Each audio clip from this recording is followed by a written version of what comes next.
दोस्तों, अगर आप भी भारत और श्रीलंका के बीच सबसे रोमांचक रोंगटे खड़े कर देने वाला पहला टी20 मुकाबला देखने के बाद खुश हैं तो वीडियो को लाइक जरूर कीजिएगा।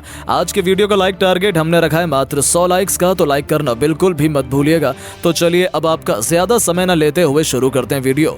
दोस्तों, जैसा कि आप सभी तो जानते हैं कि इंडिया और श्रीलंका के बीच 3 मैचों की रोमांचक टी20 सीरीज का शुभारंभ हो चुका है, जिसका पहला मैच पल्ले किले क्रिकेट स्टेडियम में खेला गया, जहां पर इस मैच में रोमांच की सभी हदें पार हो गई। अंतिम ओवर तक मुकाबला पहुंच गया था, जिसकी अंतिम गेंद में भी ये बता पाना नामुमकिन था भारत बाजी मारेगा या फिर श्रीलंका टीम इंडिया को बड़ा झटका दे देगी।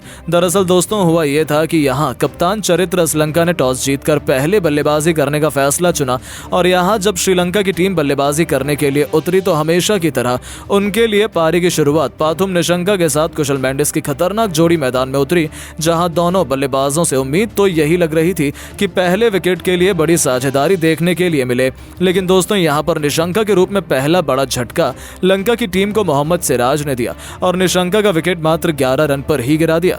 अब पहला बड़ा झटका लग जाने के बाद फिर बल्लेबाजी करने के लिए उतरे कमिंडो मेंडिस, जहां पर वो कुशल मेंडिस के साथ मिलकर साझेदारी को आगे बढ़ा पाते। उससे पहले ही कमिंडो मेंडिस के 7वें ओवर की दूसरी गेंद पर रवि बिश्नोई ने बोल्ड कर दिया और यहां मेंडिस 10 रन बनाकर ही आउट हुए।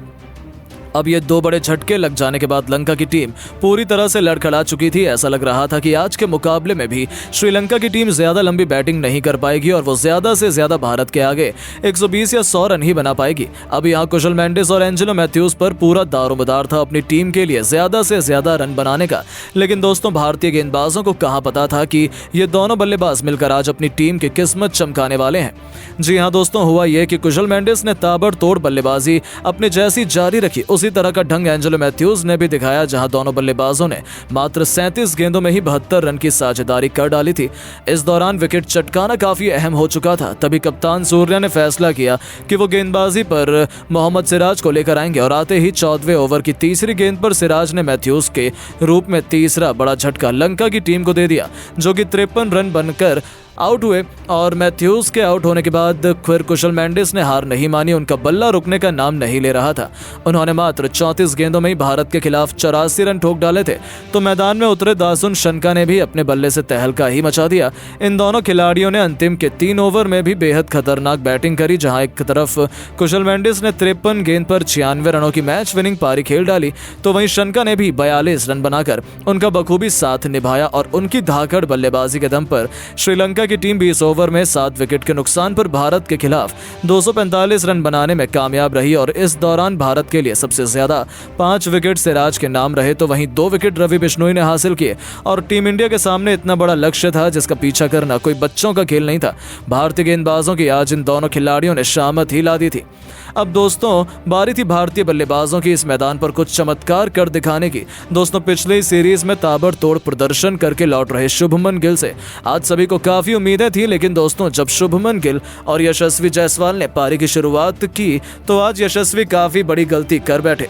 जी हाँ, पहला ओवर करवाने के लिए आए श्रीलंका के दुश्मन चमीरा ने अंदर आती हुई लेंथ की स्लोअर 1 गेंद पर यशस्वी जायसवाल को फंसा लिया और वो आज के इस मुकाबले में मात्र 11 रन बनाकर ही आउट हुए, वो भी 4 गेंदों में। अब दोस्तों, यशस्वी का विकेट गिर जाने के बाद भारतीय टीम काफी ज्यादा दबाव में आ चुकी थी। अब यशस्वी जब आउट हुए तो बल्लेबाजी के लिए उतरे संजू सैमसन, जहां संजू और शुभमन गिल पर हर किसी की निगाहें थी कि ये दोनों बल्लेबाज दूसरे विकेट के लिए कितने रन जोड़ पाते हैं। इस दौरान सब कुछ सही चल रहा था, लेकिन दोस्तों आगे क्या होने वाला है इसका अंदेशा किसी को भी नहीं हुआ था। ये कि संजू सैमसन जो बढ़िया लय से बल्लेबाजी कर रहे थे, उन्हीं के रूप में भारतीय टीम को दूसरा बड़ा झटका लगा। जी हाँ दोस्तों, संजू बाहर जाती हुई आउटसाइड ऑफ की गेंद को गलती से छू बैठे। हालांकि ये गेंद पूरी तरह से वाइड हो जाती अगर संजू गेंद को जाने देते, लेकिन उन्होंने बल्ला बीच में अड़ा दिया और फील्डर ने उनका आसान सा कैच पकड़ लिया और 14 रन बनाकर संजू आउट हुए। अब दोस्तों, भारतीय टीम को 2 बड़े झटके मात्र 33 रन के कुल स्कोर पर ही लग चुके थे। अब शुभमन गिल पर दबाव बढ़ता चला जा रहा था और अब उनका यह दबाव कम करने के लिए 4थे नंबर पर बल्लेबाजी करने उतरे सुपरस्टार सूर्य कुमार यादव, जहां सूर्य और गिल ने मिलकर पारी को आगे बढ़ाया। दोनों बल्लेबाजों ने अच्छी शुरुआत अपनी टीम को दिलाई। वानिंदु हसरंगा के 1 ओवर में कप्तान सूर्या ने लगातार 3 गेंद पर 3 तूफानी छक्के जड़कर अपने तेवर श्रीलंका को दिखाए। इस बीच 50 रन की साझेदारी भी हुई, जो टीम इंडिया की जीत के लिए बेहद महत्वपूर्ण मानी जा रही थी। इन दोनों ने भारत को मैच में मजबूत स्थिति में लाकर खड़ा कर दिया था। गिल ने चमीरा की गेंद को छक्के के लिए डिपॉजिट कर अपना अर्धशतक भी ठोक दिया था। टीम इंडिया मैच में तगड़ी वापसी कर चुकी थी, लेकिन दोस्तों शुभमन गिल भी अपनी साझेदारी को ज्यादा देर तक आगे नहीं बढ़ा पाए और 60 रन बनाकर वो आउट हुए। ये भारत के लिए सबसे बड़ा झटका था। अब पूरी जिम्मेदारी कप्तान सूर्य कुमार यादव और हार्दिक पांड्या के मजबूत कंधों पर आ चुकी थी। सूर्य दबाव में थे, लेकिन एक तरफ से आते ही हार्दिक पांड्या ने अपने बल्ले से ऐसा तहलका मचाया कि इस खिलाड़ी ने पलक झपकते केवल 12 गेंद में अपना अर्धशतक पूरा कर लंका के खेमे में हाहाकार मचा दिया। यहां तक कि दूसरी तरफ खड़े खड़े सूर्य उनकी विस्फोटक बल्लेबाजी का केवल आनंद लेते रह गए। हालांकि 12 गेंद पर 5 छक्कों की बदौलत 50 रन बनाकर हार्दिक आउट हो गए। इसके बाद अब मैच को फिनिश करने की जिम्मेदारी कप्तान सूर्य के साथ रिंकू सिंह पर आ चुकी थी। इनके अलावा कोई और बल्लेबाज भारतीय टीम को जिताने का दम रखता नहीं था। जहां सूर्य अर्धशतक बनाकर खेल रहे थे तो रिंकू भी सबसे बड़े मैच विनर के रूप में मैदान में मौजूद थे। अब दोस्तों यहां रिंकू सिंह और सूर्य मिलकर साझेदारी को आगे बढ़ाते हुए श्रीलंका की नाक में दम कर देते हैं। देखते ही देखते इन्होंने टीम इंडिया को 200 रनों के भी पार पहुंचा दिया था। चौके छक्कों की उन्होंने ऐसी सुनामी लाई कि लंका की धज्जियां उड़ा दी।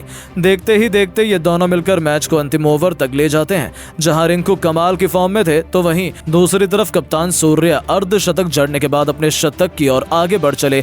इस दौरान अंतिम ओवर तक जब मैच पहुंचा तो भारत को मुकाबला जीतने के लिए 6 गेंदों में 21 रन की दरकार थी। अब स्ट्राइक पर थे रिंकू सिंह और अंतिम ओवर करवाने के लिए अपने सबसे खतरनाक मतीजा पथिराना को कप्तान वानिंदु हसरंगा ने भेजा था। अब यहां पहली गेंद पथिराना ने यॉर्कर डाली जो कि रिंकू से पूरी तरह से मिस हो गई और कोई रन नहीं मिला। अगली गेंद पर रिंकू ने 2 रन भागे और यहां से भारतीय टीम को 4 गेंदों में 19 रन की दरकार थी। रिंकू अभी भी स्ट्राइक पर मौजूद थे। दोस्तों जैसे तैसे करके तीसरी गेंद को लेग साइड की तरफ खेलकर रिंकू ने 1 रन भाग लिया और अब स्ट्राइक पर आ गए हमारे सबसे बेस्ट T20 के नंबर 1 जाबाज सूर्य। जहां सूर्य को आगे 3 गेंदों पर 3 छक्के लगाने थे और तभी भारत की टीम मुकाबला जीत पाती, क्योंकि गेंदों पर 18 रन भारत को चाहिए थे। अब चौथी गेंद को सूर्य ने सामने की तरफ छक्का जड़ दिया। 5वीं गेंद को डीप कवर्स के ऊपर से अपने फ्लैग शॉट और एक और आसमानी छक्का जड़कर सूर्य ने भारतीय टीम को जीत की दहलीज पर पहुंचा दिया। अब 1 गेंद शेष मात्र बची हुई थी और मैच जीतने के लिए 6 रन चाहिए थे।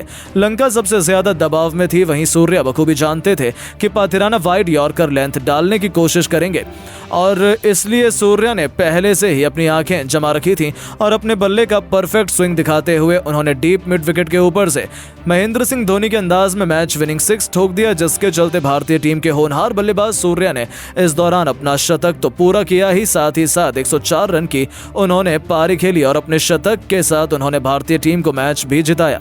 बाकी इस मुकाबले में रिंकू के बल्ले से 36 रन निकले। उनके विस्फोटक बैटिंग के दम पर इंडिया ने इस मुकाबले में अपना कब्जा जमा दिया। हालांकि दोस्तों हम आपको बता दें कि भारत और लंका के बीच खेला गया यह अभ्यास सत्र का पहला मुकाबला था जिसमें भारतीय टीम की जीत हुई। बाकी अब आप सभी की क्या राय है भारतीय टीम की ऐसी बल्लेबाजी और गेंदबाजी देख लेने के बाद, और आप टीम इंडिया को 10 में से कितने नंबर देना चाहेंगे? अपनी राय नीचे कमेंट बॉक्स में जरूर दें। दोस्तों श्रीलंका के खिलाफ भारतीय टीम के सूरमा यानी सूर्य कुमार यादव ने श्रीलंका की टीम को T20 सीरीज में कुचलने के लिए 11 बब्बर शेरों का ऐलान कर दिया है और भारतीय टीम के अंदर ऐसे युवा खिलाड़ियों को मौका दे दिया है जिनका नाम सुनकर दुनिया की सभी टीमों की पैंट गीली हो जाएगी। तो आखिर कप्तान सूर्य कुमार यादव ने T20 सीरीज के पहले मैच के अंदर किन भूखे शेरों को टीम में मौका दिया है ये तो आपको बताएंगे ही, साथ में पूरी प्लेइंग 11 के बारे में भी हम आपको बताने वाले हैं। तो जानने के लिए वीडियो को पूरा एंड तक जरूर देखिएगा। लेकिन उससे पहले आपको क्या लगता है यशस्वी जायसवाल, सूर्य कुमार यादव और हार्दिक पांड्या में से कौन है सबसे खतरनाक बल्लेबाज? अपनी राय नीचे कमेंट बॉक्स में जरूर बताइएगा। दोस्तों जैसा कि आपको पता है भारतीय टीम ने हाल ही में T20 वर्ल्ड कप को अपने नाम कर लिया है। लगातार सीरीज जीतने के बाद आखिरकार भारतीय टीम ने वर्ल्ड कप जीतने के सूखे को भी समाप्त कर दिया है। हालांकि अब भारतीय टीम को विश्व कप चैंपियन के रूप में जाना जाता है। हालांकि भारतीय टीम ने हाल ही में जिम्बाब्वे की टीम को युवा खिलाड़ियों के नेतृत्व में शुभमन गिल की कप्तानी के जरिए 4-1 से सीरीज को अपने नाम कर लिया था। ऐसे में अब भारतीय टीम को रोहित शर्मा, विराट कोहली और रविंद्र जडेजा की संन्यास के बाद नए खिलाड़ियों के साथ T20 सीरीज खेलनी है।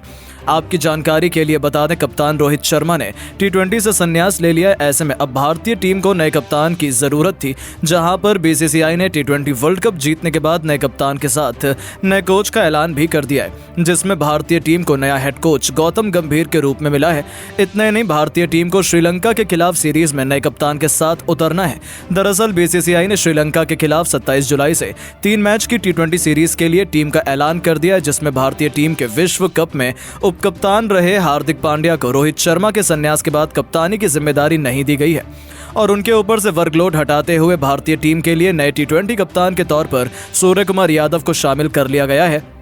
इतना ही नहीं, उपकप्तान की जिम्मेदारी शुभमन गिल को बीसीसीआई ने दे दी है। ऐसे में सूर्यकुमार यादव और गौतम गंभीर श्रीलंका के खिलाफ सीरीज में जीत के साथ अपने नए टेन्योर की शुरुआत करेंगे, जिसके लिए अब कप्तान सूर्यकुमार यादव ने पूरी तैयारी कर ली है